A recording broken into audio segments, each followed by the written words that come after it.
Kalau nanti toko-toko ini memang betul-betul amanah, maksud saya, kita akan mulai tingkatkan tentang dagangan di toko mereka, sehingga mereka nanti harapan saya sudah tidak perlu kulaan lagi keluar, tapi dia tuh hanya tinggal jaga toko saja, gitu.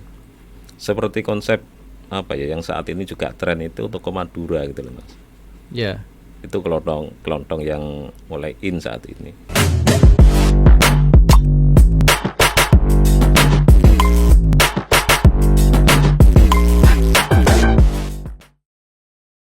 Selamat datang kembali di Poker Podcast Radar Kediri. Hari ini saya bersama Sumadianto, Pak Sumadianto. Jadi Pak Sumadianto ini banyak jabatannya. Saya sebutkan 3, ini ada 3 ini jabatannya. Sebagai Ketua Lembaga Perekonomian MWC NU Wates, kemudian beliau juga sebagai Wakil Ketua Kadin Kabupaten Kediri. Pak Sumadianto ini juga menjadi Ketua Koperasi Syariah, Pemasaran Syariah, betul Pak ya? Betul. Kecamatan Wates, MWC NU Kecamatan Wates. Betul Pak? Betul. 3 jabatan ini saya sebutkan. Betul. Nah yang terakhir ini Ketua HKTI, Himpunan Kerukunan Tani Indonesia Kabupaten Kediri. Alhamdulillah. Terima kasih Pak Sumadianto sudah datang di kantor Radar Kediri. Siap. Untuk membicarakan apa ya hari ini? Perekonomian di Kabupaten Kediri. Oke. Khususnya teman-teman di Kecamatan Wates, UMKM di Kecamatan Wates dan para pelaku usaha kecil di Kecamatan Wates.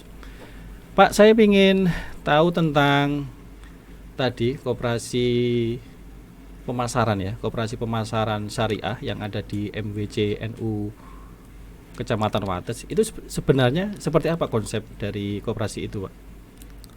Gini. Assalamualaikum warahmatullahi wabarakatuh. Waalaikumsalam warahmatullahi wabarakatuh. Konsep dari koperasi pemasaran syariah Baitul Mal wa Tamwil Nahdlatul Ulama MWC Kecamatan Wates itu adalah berkonsep tidak hanya orientasi kepada bisnis tapi juga sosial itu dulu. Nah dari sini berangkat daripada itu kita sudah mulai membina yang namanya toko-toko yang ibu-ibu muslimat, fatayat ataukah ibu rumah tangga juga kita dorong untuk menjadi toko gitu kan.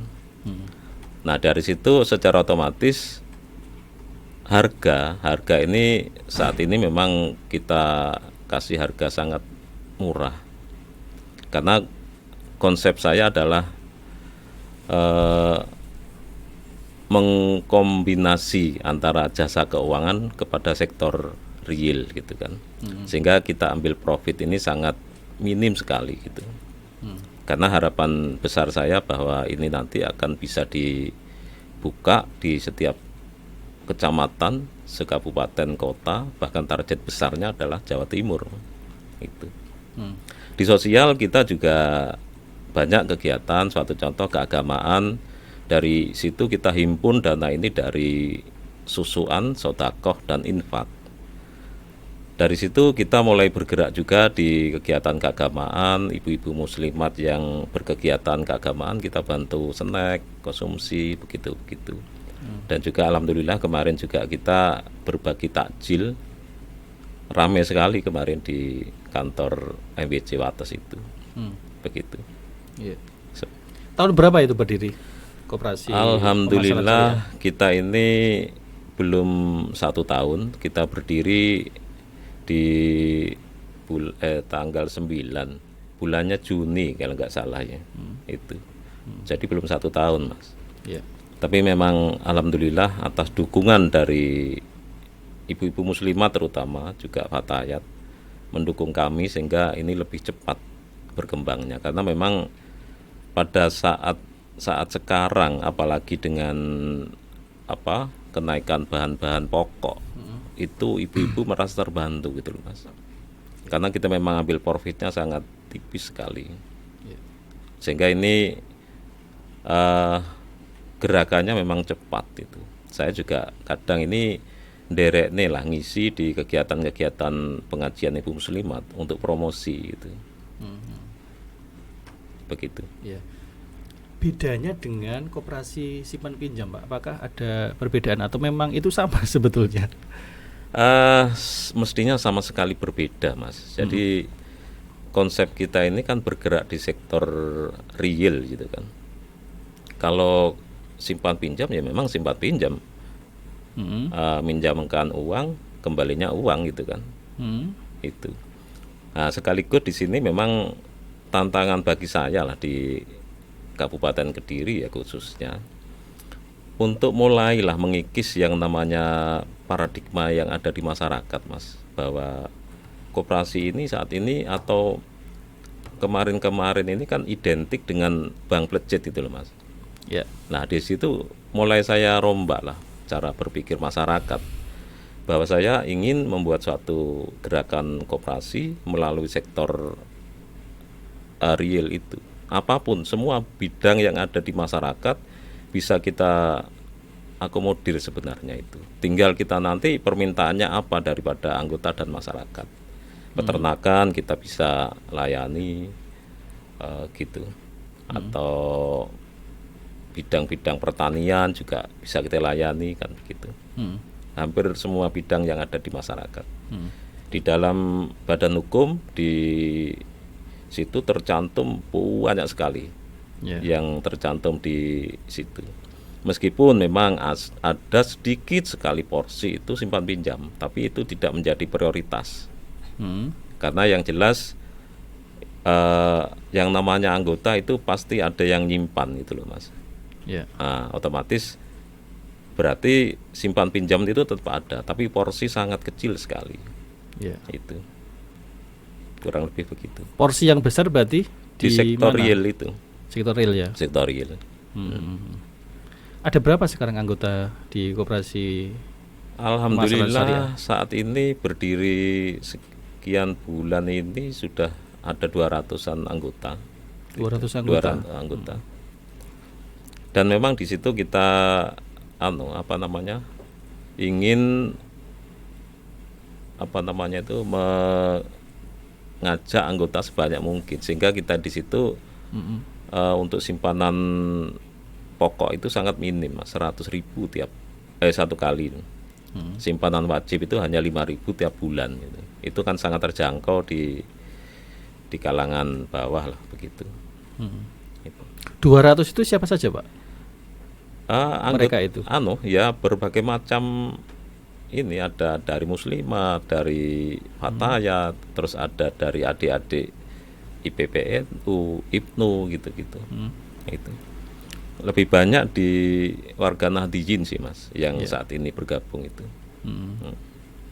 Gitu. Semuanya pelaku usaha atau ada tidak. yang tidak pelaku usaha? Tidak. Jadi ada yaitu dia adik-adik IPNU, IPPNU ini kan belum mempunyai usaha. Ya. Juga kemarin juga ada anak-anak dari LKSA yang sudah dilepas itu juga mulai bergabung. Yang dilepas usia balik itu loh, Mas, itu ada yang bergabung. Nah, dari situ harapan besar saya adalah mencetak kader-kader santriwati-prener dan santri-prener ke depan di NU ini khususnya. Supaya nanti perekonomian ini bisa maju yang ada di NU ini khususnya begitu. Ya. Yang pelaku usaha rata-rata memang kelontong ya?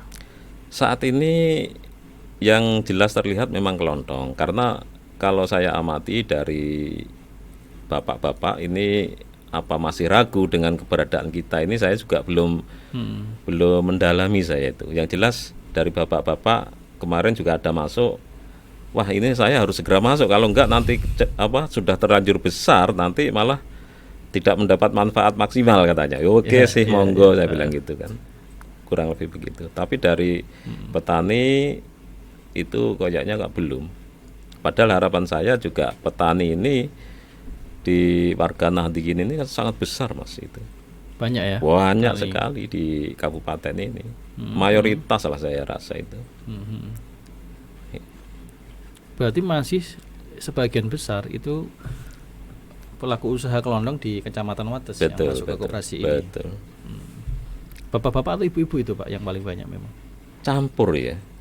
Tapi lebih banyak ibu-ibu memang kan. Ibu-ibu ya? Lebih banyak ibu-ibu. Ya mungkin 60 dibanding 40 lah ya. Iya, iya. Mereka memang sejak awal sudah punya usaha kelondong atau setelah masuk koperasi baru membuka toko kelondong itu Pak? Ya itu dia, ada yang sudah buka, ada yang baru sama sekali dari nol itu ada. Jadi di setiap kegiatan promosi itu saya menyampaikan waktu itu bahwa jangan khawatir, keberadaan kita koperasi ini akan menyaingi lah daripada toko yang ada, toko kelondong yang ada maksudnya. Ya. Justru kita akan bersinergi. Siapa tahu selama ini beliau-beliau ini belanjanya kulaannya itu lebih mahal. Nah kalau saya ini kan terus berusaha bagaimana belanja ini bisa lebih murah gitu loh Mas. Dengan konsep yang saya ceritakan di awal tadi. Itu. Belanja lebih murah. Lebih murah. Apa itu faktornya? Ya itu dia, karena saya kombinasi di jasa keuangan sama sektor retail itu tadi. Sebab kalau saya amati di toko kelontong khususnya itu dia tuh nggak mungkin mau mengambil keuntungan atau margin ini koma-koma itu pasti nggak mau Mas. Pasti mereka bulat-bulat itu kan yang dijalankan.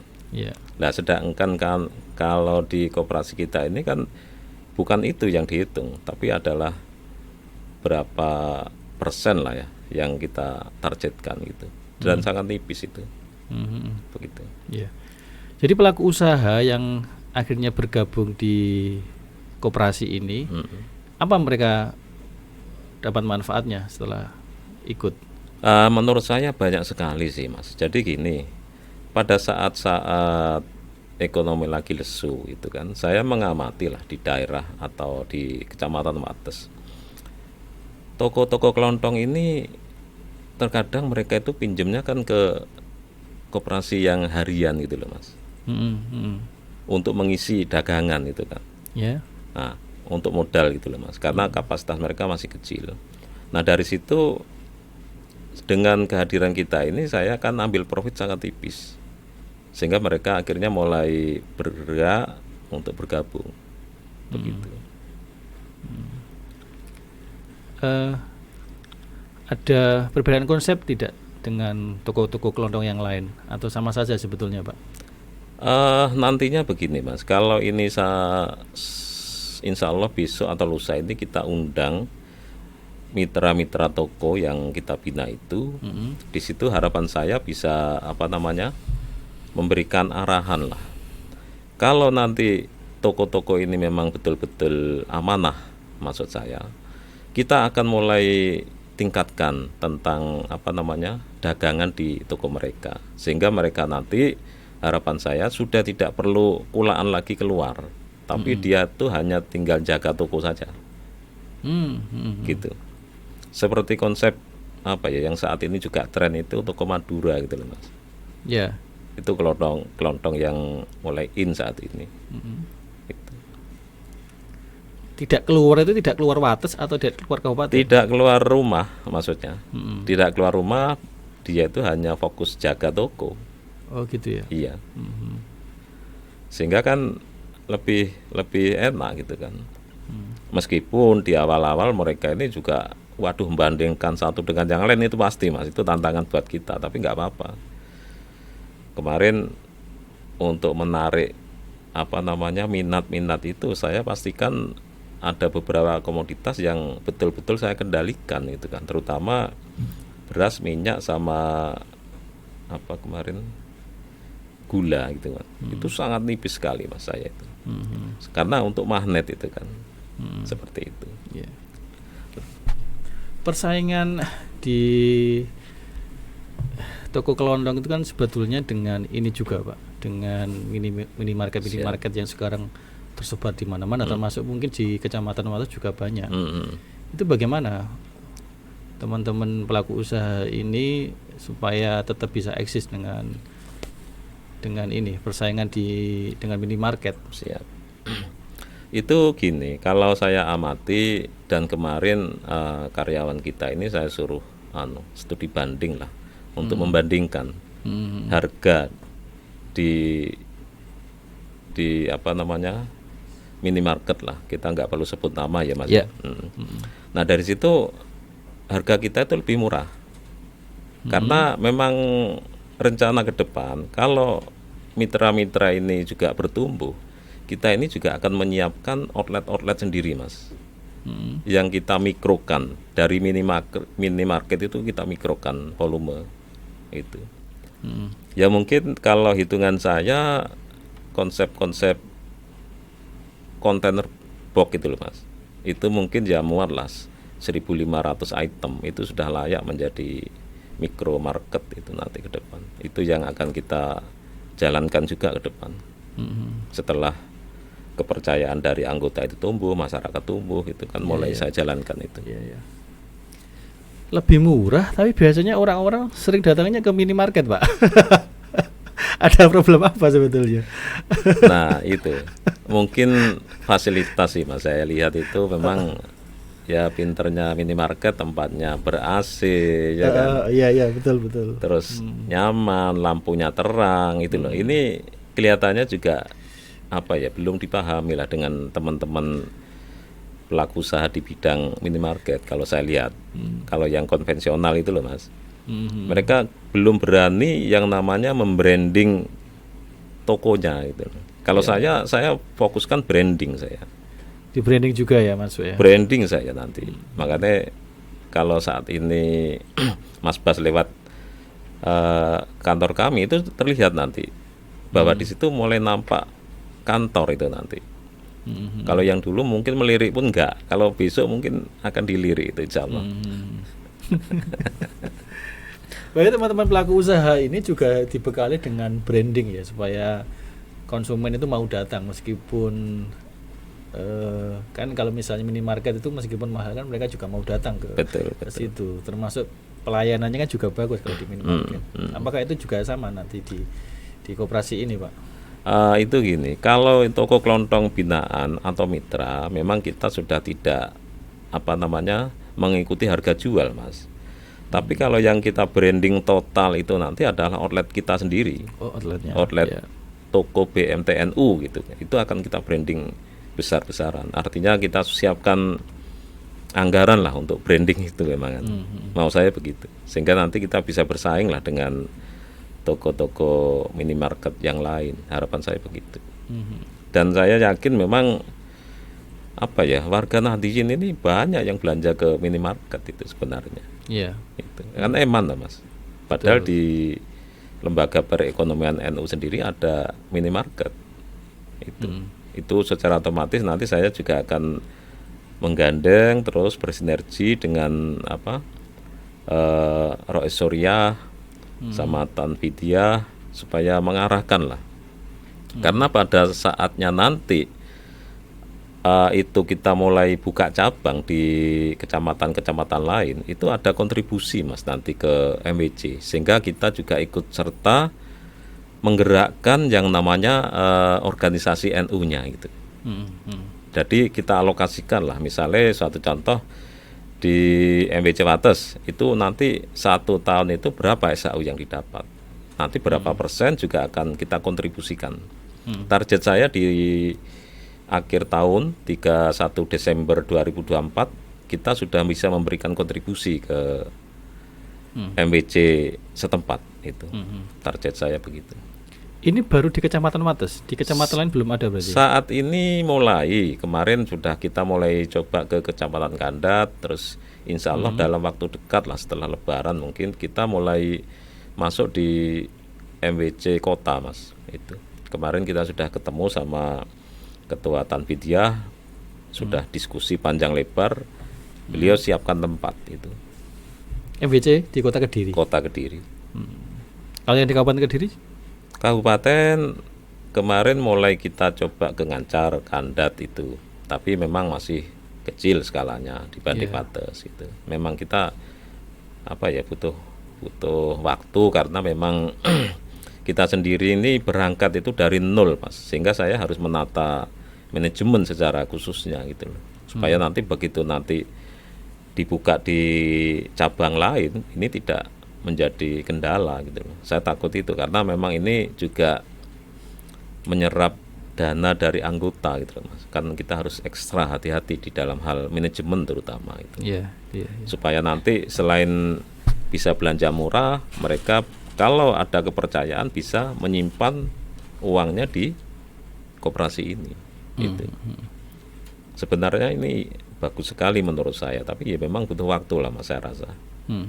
Berarti dikembangkan terus sampai dikembangkan terus. Semua kecamatan bisa ini ya, bisa ada koperasi ini. Ada nanti. Selain toko kelontong, Pak, apa yang bisa dikembangkan di koperasi ini? Kemarin gini, kita ada perusahaan asing dari Jepang. Itu saya melalui Kadin tempo hari sudah dampingi 2 kali untuk survei serat nanas, Mas. Serat nanas.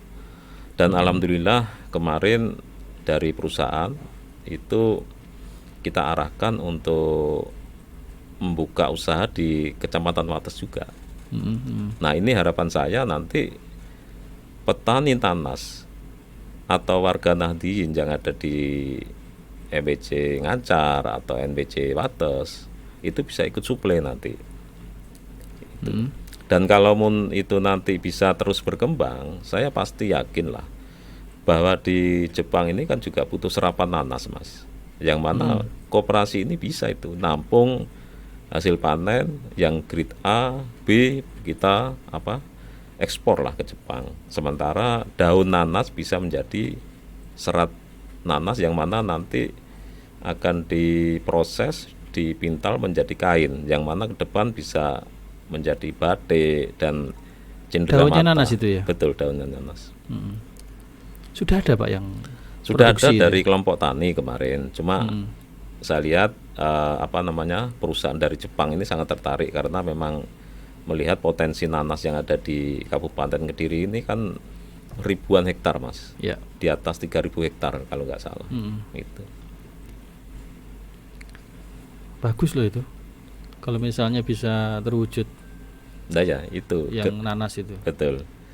Ini juga menjadi program daripada Mas Bub bahwa kita di Kadin tempo hari diminta untuk mengangkat nanas, rosella, terus kopi. Terus satunya 4 kalau nggak salah, Mas, itu. Itu. Olahan nanas itu jadi apa aja, Pak, kalau yang di Wates dan Ngancar? Sudah nanasnya? Yang sudah mulai produksi teman-teman di sana. Kalau nanasnya ini saat ini kan masih rata-rata dijual buah, Mas. Buah. Terus kalau yang kecil-kecil ini sudah menjadi minuman nanas, ini bagus juga pasarnya, saya amati. Kemarin koperasi kita ini butuh serapan itu untuk anggota ini aja kewalahan. Yang sari nanas itu, Mas.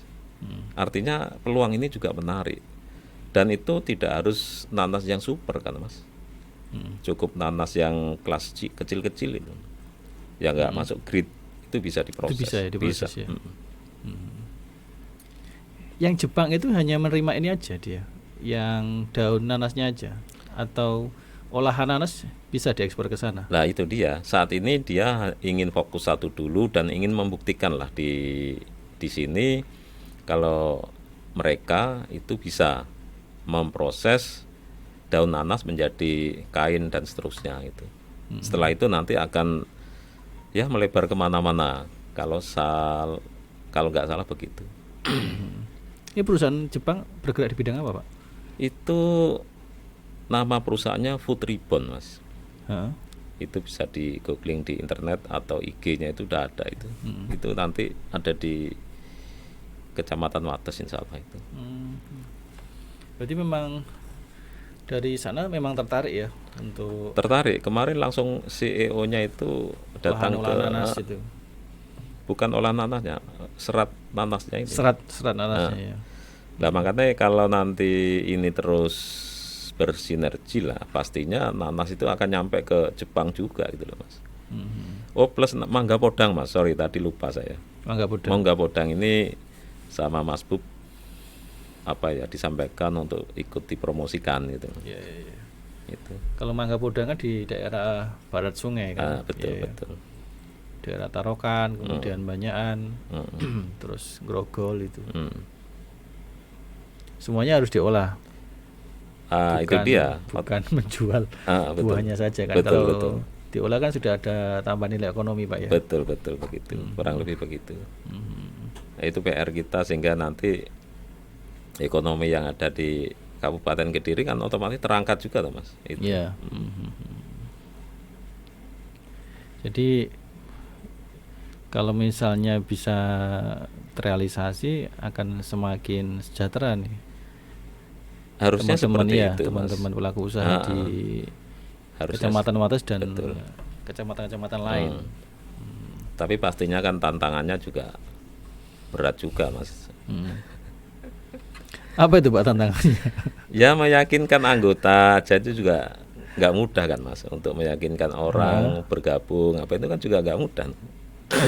Gitu. Kenapa mereka? Ya mungkin itulah Mas, paradigma di masyarakat ini kan kayak bank harian atau apa gitu-gitu loh yang itu ya mindsetnya ya. Betul. Tapi kalau nanti ada koperasi sektor real ini berkembang, mereka itu kan pelan-pelan tergeser tuh Mas, mindsetnya itu kan. Itu.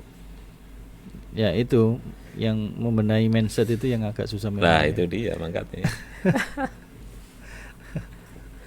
Tapi bisa dipastikan tidak Pak, kalau yang di koperasi ini tidak seperti itu? Insya Allah tidak, karena memang yaitu dia saya sampaikan di awal tadi bahwa simpan pinjam ini porsinya kan sangat kecil. Kalau dari volume usaha kita mungkin hanya mengalokasikan 10% saja Mas, dari volume usaha. Karena kalau sama sekali nggak mungkin itu seperti itu. Pasti harus ada sedikit-sedikit, minimal karyawan kita nanti kalau butuh ya untuk mungkin pengen beli sepeda motor atau apa kan pasti tuh Mas. Atau HP baru kan begitu tuh. Tetap bisa ya itu ya. Volumenya coba kecil sekali. Kita tidak fokus di situ. Juga tidak ahli Mas di bidang itu saya. Tapi bantuan modal tetap ada ya dari koperasi ini. Oh iya. Iya, tetap kita fasilitasi nanti. Dan mereka saat ini merasa sangat terbantu dengan adanya koperasi pemasaran syariah ini Pak. Ya itu dia, yang ibu-ibu yang sudah bergabung insya Allah ya terbantu Mas. Nyatanya sampai saat ini mitra kan terus bertambah. Nah ini dia, kalau melalui podcast ini nanti juga didengar sama ibu-ibu muslimat fatayat yang ada di Kabupaten Kediri, ini lebih menarik. Artinya bahwa saat ini saya itu kan juga butuh yang namanya marketing ini jumlah besar Mas, untuk menawarkan ke ibu-ibu muslimat fatayat yang ada di kabupaten. Ataukah bahkan yang tadi saya sampaikan adik-adik IPNU, IPPNU yang ingin menjadi entrepreneur, kan kita fasilitasi semua. Itu seperti itu. Ibu-ibu muslimah dan fatayat memang rata-rata itu ya, ibu rumah tangga. Kalau ibu muslimat pasti sudah ibu rumah tangga Mas. Kalau fatayat ini sebagian ada yang masih lajang sih kelihatannya. Oh iya. Ya yang muslimat ya. Yang muslimat. Karena ibu rumah tangga akhirnya mereka untuk mendapatkan pendapatan di keluarga kan bisa itu membuka toko kelondong di rumah. Dan ibu-ibu itu kan sangat cerdas Mas. Kalau dengan kenaikan bahan baku sembako itu, waduh, paling cepat teriak-teriaknya ibu-ibu itu. Paling cepat Pak ya reaksinya. Ya paling cepat Mas itu. Kemarin ini saya juga gini, saya tuh kebetulan diminta rapat oleh Kadin mewakili di TPID itu tim pengendali inflasi daerah. Ya. Saya sampaikan ke Pak Sekda waktu itu, Bapak saya ini kan juga banyak interaksi lah dengan ibu-ibu muslimat. Saya tuh begitu mendampingi beliau pengajian, waduh Pak pripun sembako mahal niki dan seterusnya. Waduh, ini saya kan tidak bisa ambil kebijakan ibu saya bilang gitu. Tapi kalau untuk harga murah saya bisa, tapi kalau kebijakan itu kan saya tidak bisa. Saya sampaikan ke Pak Sekda tempo hari itu. Terutama ya juga dari TPD itu waktu itu mengantisipasi tentang kenaikan harga cabai, Mas. Itu kan ekstrim tuh, Mas, bahwa apa namanya, inflasi paling ekstrim itu cabai, Mas. Nah dari sini tempo hari juga saya sampaikan, kebetulan di tempat saya ini juga ada industri cabai, Mas. Jadi saya ini alhamdulillah juga apa ya, berkembang di situ, di dunia usaha cabai ini. Itu paling tinggi kemarin pengaruh inflasinya. Iya. Cabai itu ya. Iya betul. Betul. Sampai berapa persen Pak kenaikan kemarin itu?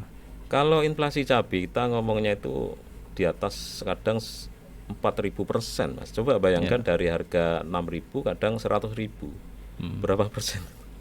Oh, luar biasa berarti. Kan ngeri itu, Mas. Nah, makanya termasuk Bank Indonesia tempo hari juga apa namanya sempat diskusi kan dengan saya itu kan. Mau saya ini kan melalui HKTI-nya ataukah Kadin, mau saya membuat sinergi program, mau saya adalah tentang bank cabai itu. Jadi konsep ini sudah saya sampaikan waktu itu ke BI, juga di depan Pak Sekda waktu itu.